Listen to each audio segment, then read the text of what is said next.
Hello, Assalamu alaikum. Today I'm going to record my virtual participation in a CF contest. So let's get started. I have already opened VS Code and created a virtual participation contest, and let's get started. Okay, let's remove them. Let's read the question first. Okay, so uh, Ripple A and his friend Ripple K found a treasure map, and now they just need to dig up the treasure, which is buried in at a depth of uh, it's A into 5 meters. Okay, they take to turn digging. In the first day, it will be ducks. In the second day, it will K. After each day, which they switch. Little K ducks exactly kilometers of soil each day, while little K digs Y meters. Okay, they become curious about who will dug the treasure first. Okay, so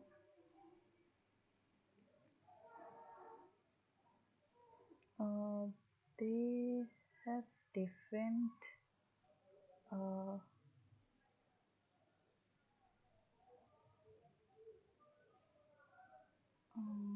okay, okay, okay. Um, are they are digging different holes? I think no. They become curious about who will dug up the treasure first. Okay, okay, same hole. Okay, meaning during whose day the total depth will exceed 5 into 8. Okay. Okay, so I have to solve the problem. Constraints are these. Okay, let's see a test case. So 1, 2, and 4.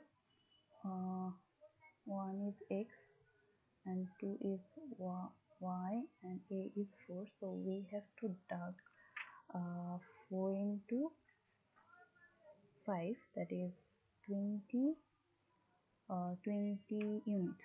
Okay, 20 meters. So okay, let's see the explanation. In the first test case, on the first day they will take 1 meter. On the second day 3 meters, because the second person will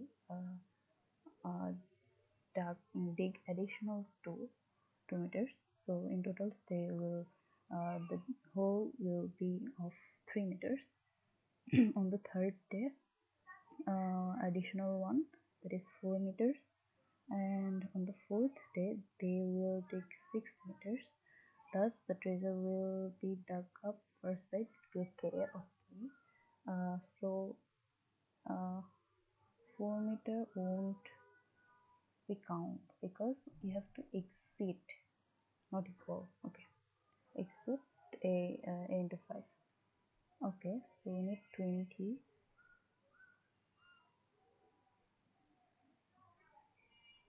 not 20.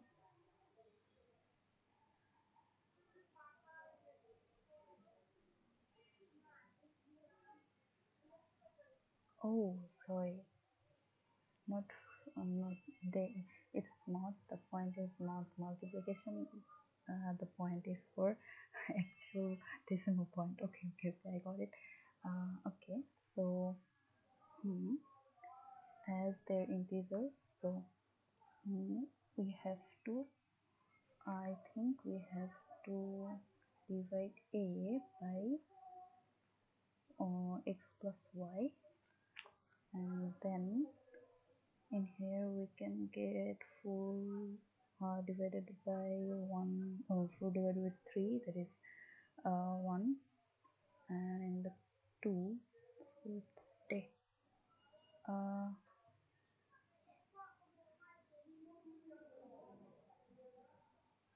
Can't run a brute force so there should be a mathematical formula. So what about yes, I think this the one I said earlier, that a by x plus y, that might work. Will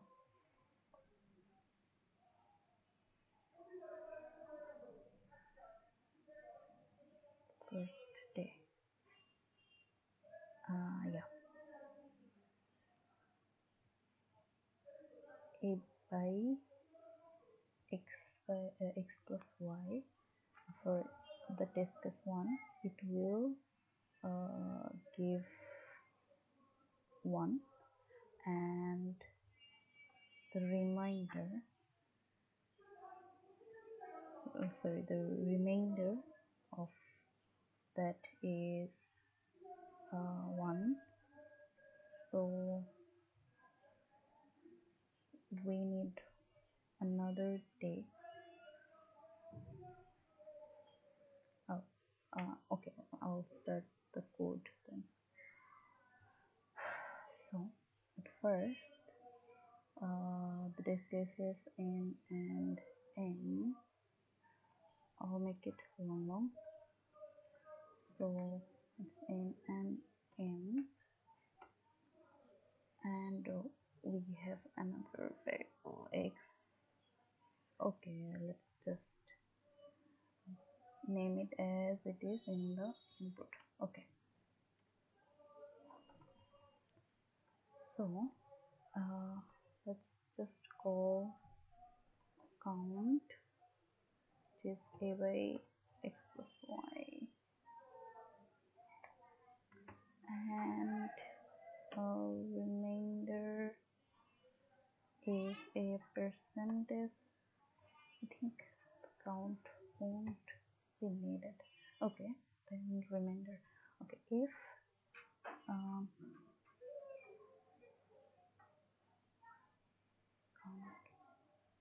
count, I think it we can say it count days.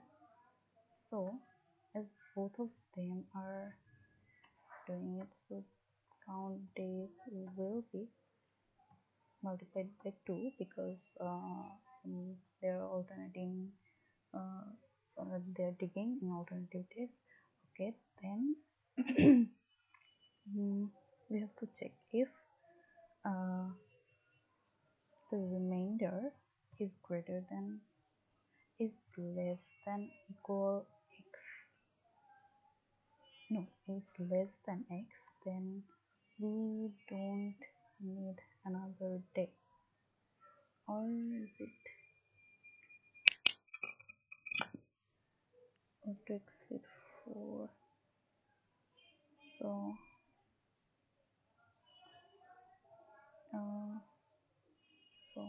have to exit 4, right? So yes,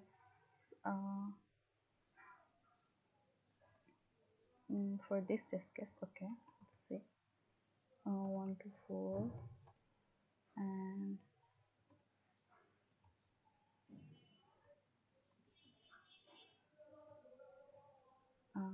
1 to 4, so that will be 1, and remainder will go 1. We have 2 days first, 2 days, and if it is less than x, okay, got it. If it's if the remainder, that is remaining meters we have to do, that is less than x, then it is sufficient to apply x meter digging. So we just have to increase days by 1, and if otherwise we have to increase it by 2. So that's the answer. Count days, and that's it. So okay, I think this is it. Let's test it with the test cases. 4, 3, 1. Okay, what is it? If okay, output no if little a little b takes it first, otherwise output yes. Who will first take in the first day it will be okay. No if there is a first. No if it will be takes the first. Okay.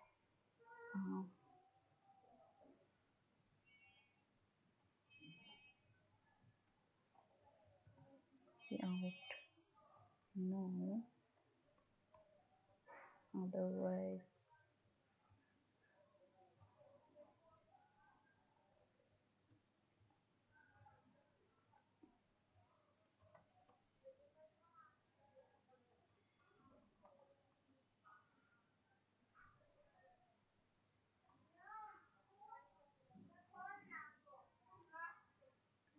yes. Now I think it will work.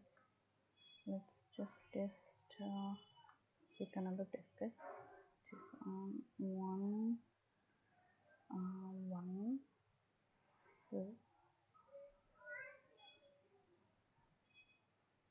should be no. Yes. Okay.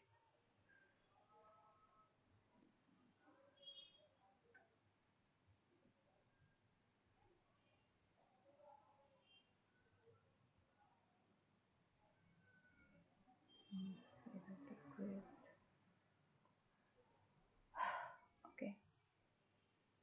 So problem B. Equate as in the n grid. Let's see the input first. N and M, given n and M, and a grid.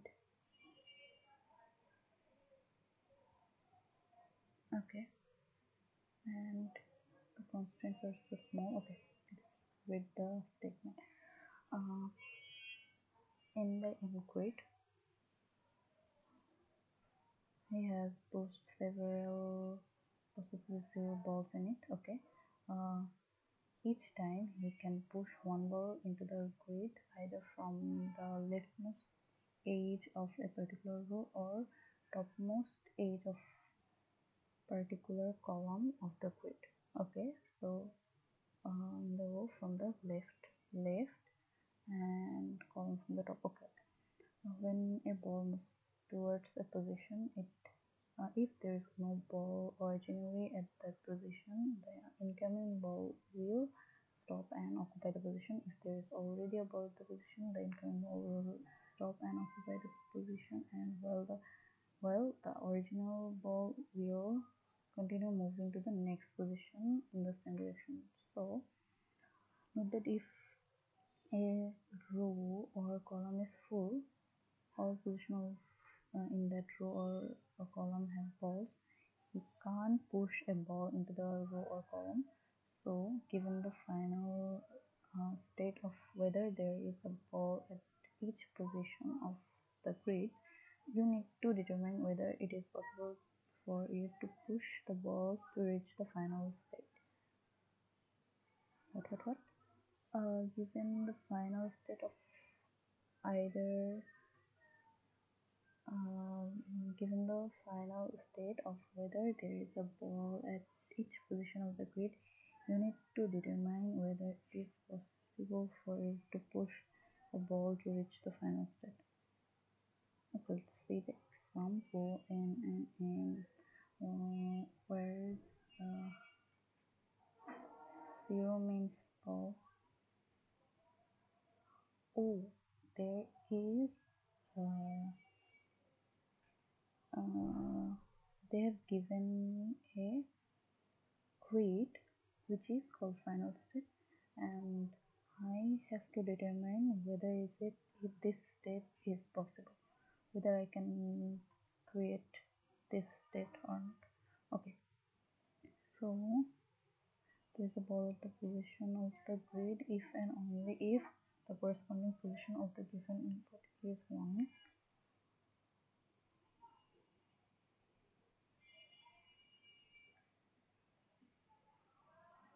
There is a ball at one position of the grid if only if the corresponding position of the given input is 1.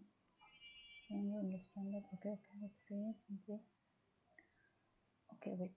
Given a final state of whether there is a ball at each position of the grid, you need to determine whether it is possible for it to push the balls to reach the final state. Okay.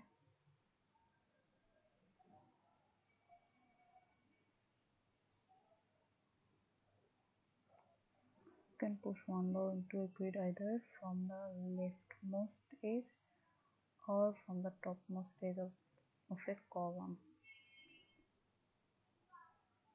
So, okay, there is, for simplicity, if grid pushes the ball from the leftmost edge of the ith row, we call the operation row I, and if he pushes the ball from column, we can call I. I think it is possible. Okay, then it is impossible. Okay, so I can tell that the constraints are so small, so I can just run a brute force algorithm for checking whether it is possible or not. So let's do it in the code.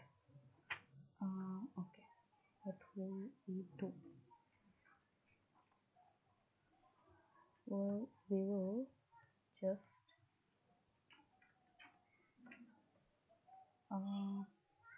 iterate through all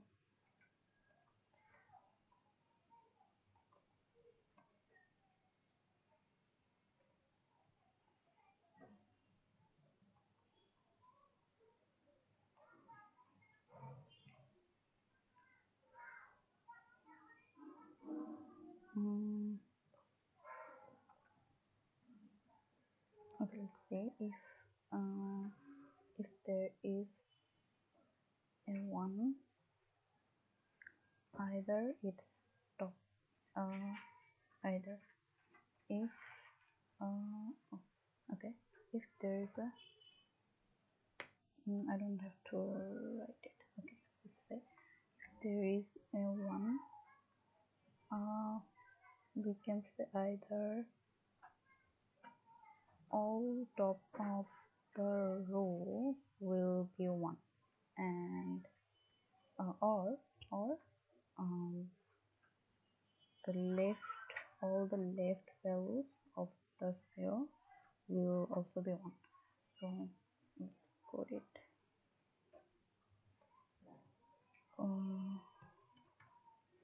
Long in. Okay, we'll take a string m.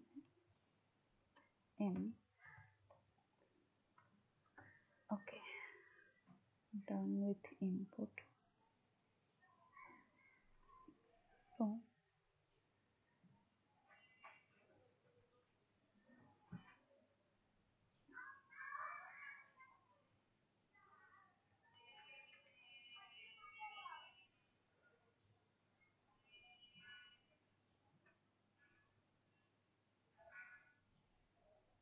should I have to start with bottom right corner?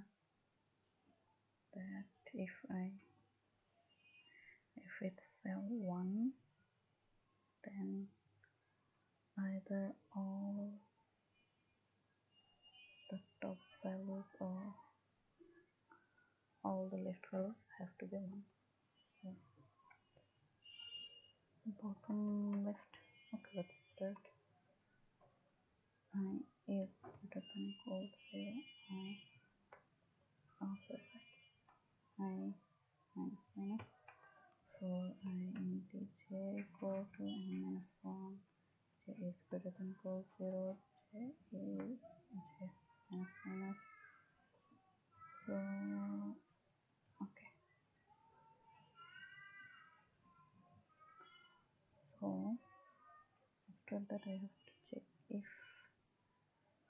okay, let me just quickly check the constraints. Sum of m to n over all this cases doesn't exceed 10k. 1e4 into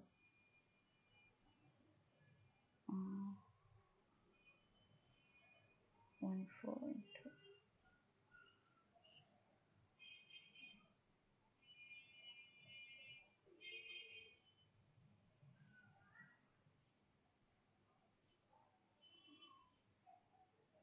1e4 into 50.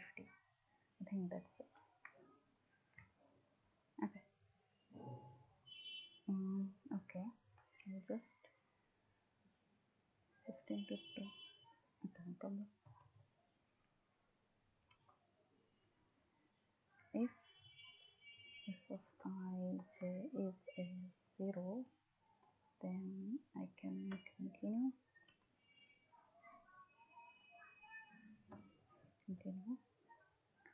Otherwise, I have to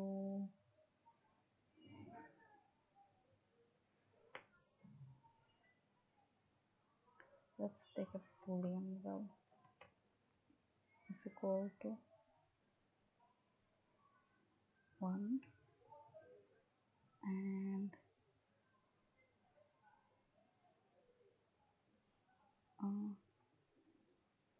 all value above it have to be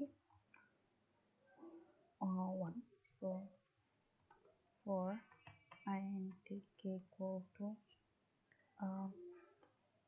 checking, okay, so this is the column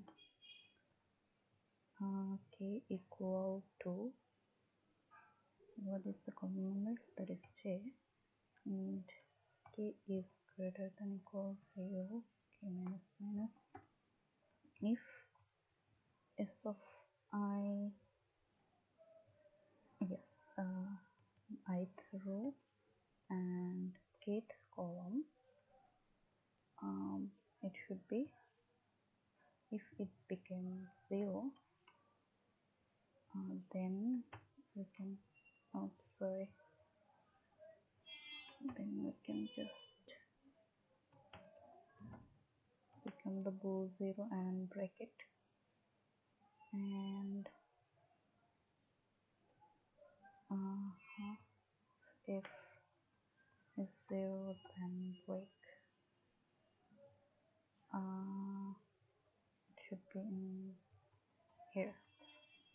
Okay, and then it's for the column, done with the column value, and let's go for the row.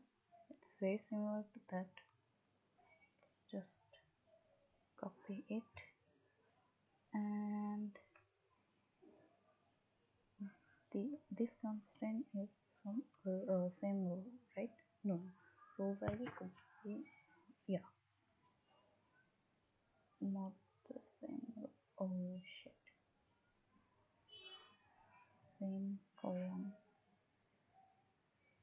So it should be I itself. It is the row. I mean the row is fixed, column is being,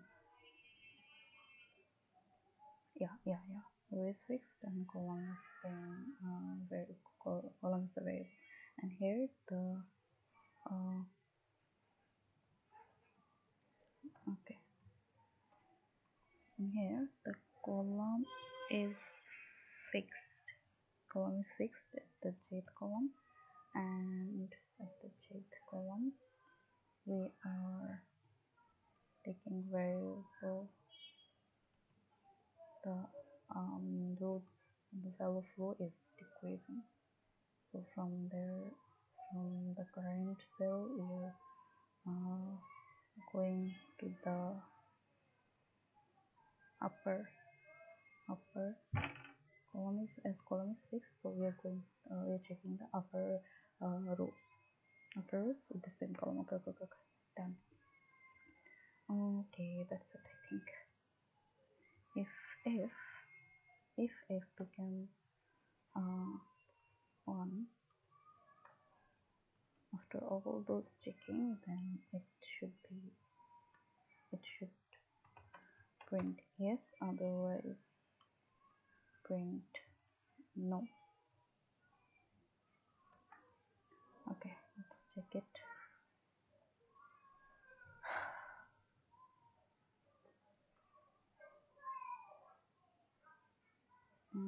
I'm afraid. Okay. I'm sorry, either this one or this one. So, okay. I think I have to take another boolean variable here. Bool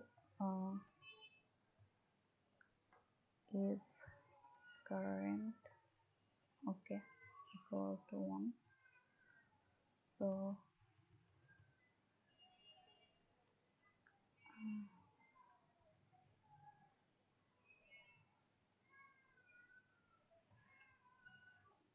current of equal to 0.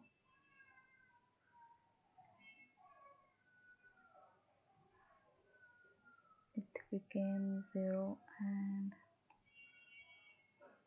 current of equal to 1 is again assigned is current of equal to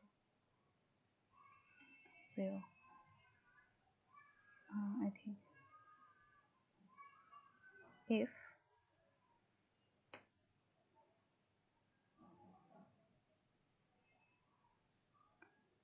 okay 1 okay 2 4 2, then I have to check. Okay, how do I check? Okay, if current okay, or if either one is set, then okay. If both of them is not set, okay. If both of them is 0, this is 0 and this is 0, then it should be 0 and break. Let's do it. Okay. Yes. No. Okay. Let's submit it.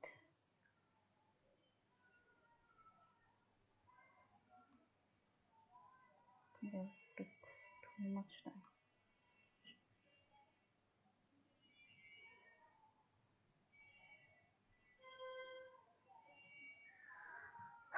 Okay, alright. Let's see the third one.